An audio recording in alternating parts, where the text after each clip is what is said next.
Hello, welcome to Dynova Raw channel. We are kicking off a new video series where we'll explore key features and show how to analyze and improve business processes using ARIS Process Mining. In each video, we'll take a look at how ARIS Process Mining can help answer real business questions, like how processes actually run, how they deviate from the desired processes, and how to make them better. So, what is process mining? Process mining is a way to understand how business processes really work by using the data from IT systems like ERP, CRM, or BPM tools. With process mining, we analyze this data to discover how processes actually run, not just how they were designed to run, monitor how they perform in real life, and improve them by finding bottlenecks or unusual patterns. In short, process mining helps turn raw data into a clear picture of your business processes, so you can make smarter decisions and improve efficiency. And now let's start from the first question. How does my process look in real life? Imagine a reference process modeled using BPMN notation, representing an idealized process, processing orders for microdevices. The process begins with receiving a customer order and checking the availability of the requested goods. If the goods are available, the order is assembled. Delivery can proceed in one of two ways, either through client self-pickup or by scheduling and approving a delivery to the client's address. If the goods are not available, the order is sent to the microdevice supplier, who then delivers it directly to the client. Following either successful delivery or sending the order to the supplier, the next step is to generate an invoice and process the payment. Overall, the process comprises three distinct process flows. All activities are logged in the system except checking the availability of goods, so we will exclude this step from further analysis. When designing process models, attention is typically focused on desired behavior. However, real-life execution often varies from the model.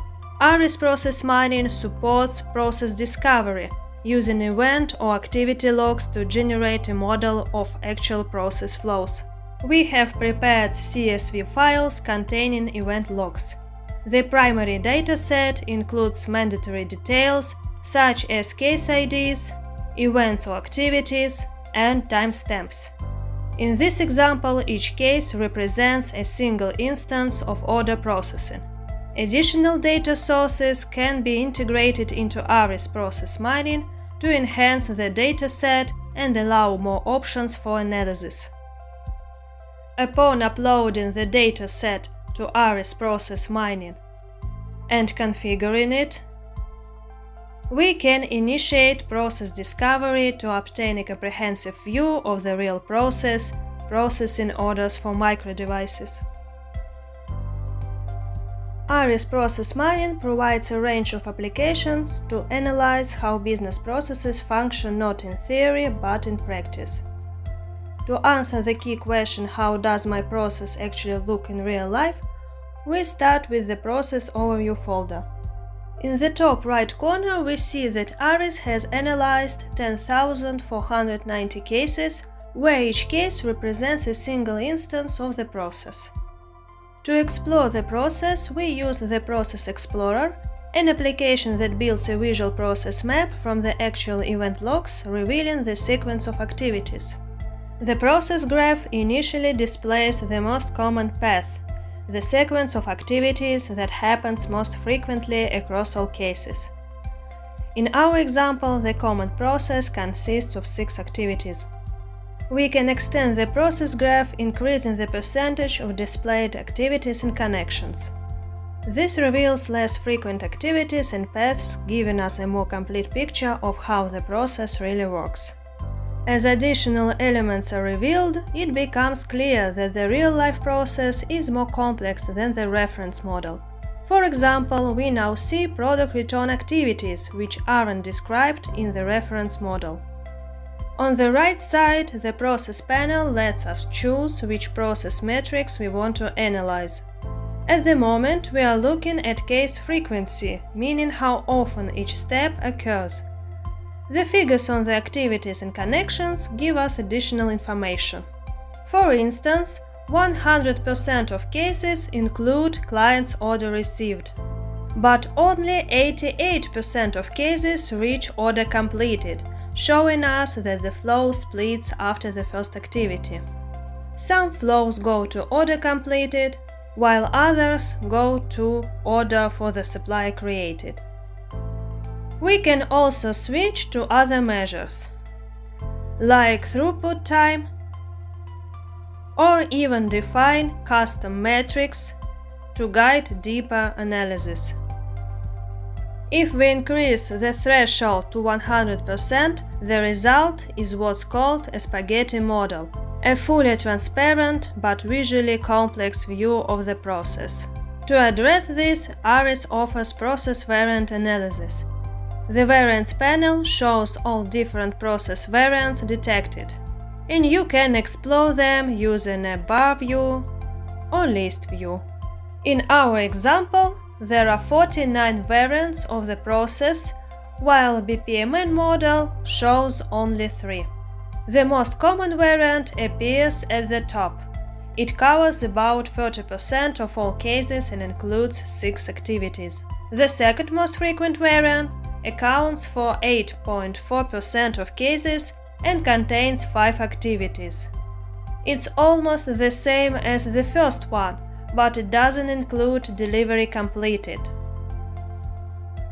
Now, if we use the filter to show the least common variant, we'll see rare scenarios that occur in less than 1% of cases.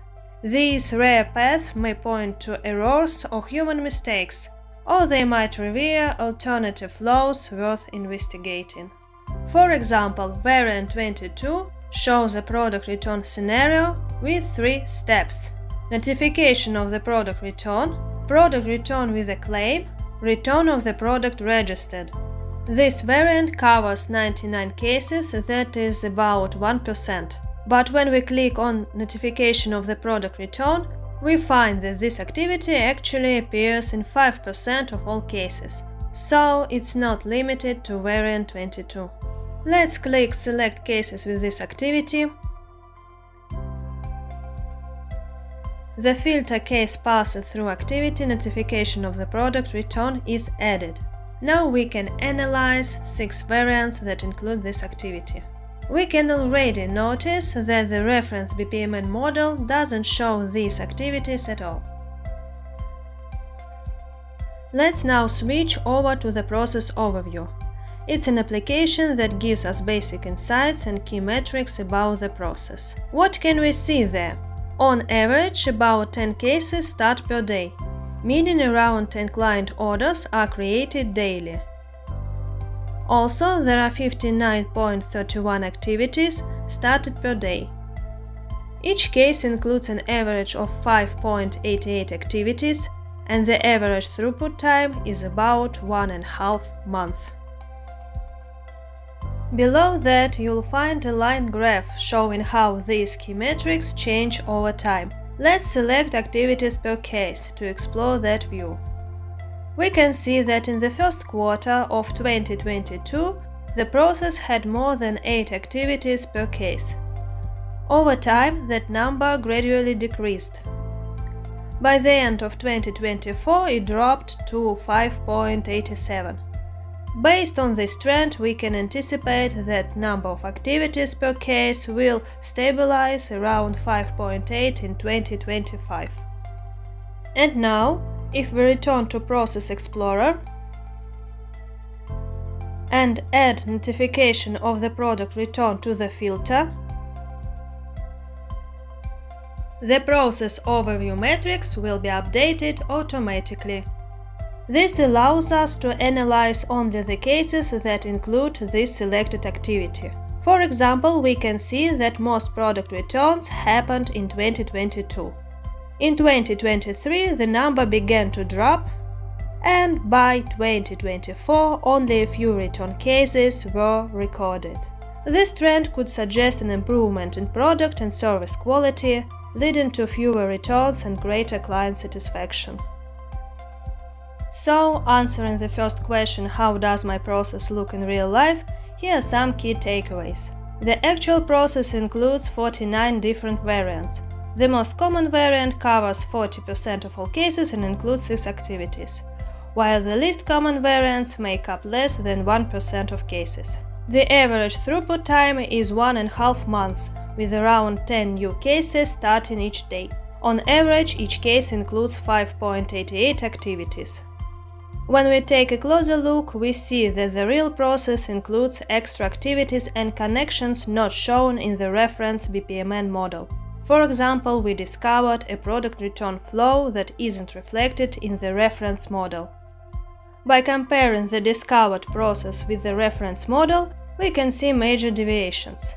And that brings us to the next question, how exactly the real process differs from the reference model, and how to quantify those deviations. We'll explore that in the next video. Thank you for watching. Make sure to subscribe so you don't miss what's next.